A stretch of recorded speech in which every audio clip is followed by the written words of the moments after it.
The man had just started ziplining when his safety harness began to break, but he was completely unaware of the danger. He kept taking photos and posting them on social media until he reached the middle of the zipline, right above the deepest part of the canyon below. Only then did he realize the peril he was in. He quickly grabbed onto the steel cable above to stop himself, but by this point, his safety harness had completely snapped. To avoid falling, he had no choice but to lift his feet and clamp them around the cable too. However, by the time the staff arrived to rescue him, he was already exhausted. The rescuer quickly clamped his legs around the man's body and slowly crawled back. They thought this would ensure his safety, but less than 10 seconds later, the man had completely run out of strength. He couldn't even hold on to the rescuer's body and could only let himself slide down, eventually falling into the 100-meter deep abyss. But this was just the beginning of the man's nightmare. His wife, who was standing on the platform, refused to give up. She rushed down the hillside to save her husband.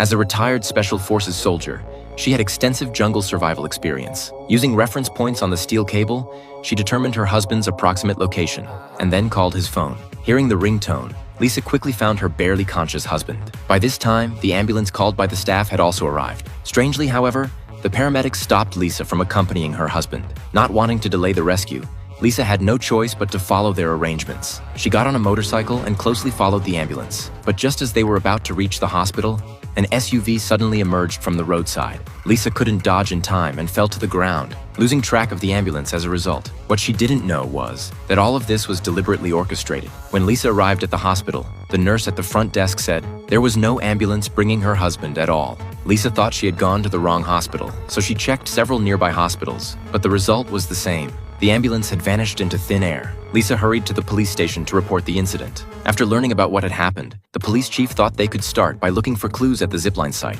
Unexpectedly, the staff there seemed very uneasy and claimed they had never seen Lisa and her husband, even though he had enthusiastically received them just the day before. Lisa was furious and wished she could tear him to shreds on the spot. With no clues to be found, the police officer said there was nothing he could do and hastily concluded the case. Since that was the case, Lisa decided to find her missing husband her own way. She went back to the zipline platform, roughly attached the safety clasp to the staff member, and then pulled him down the zipline all the way to the deepest part of the canyon. The man was terrified. Lisa threatened him, saying that if he didn't tell her where her husband was, she would throw him off.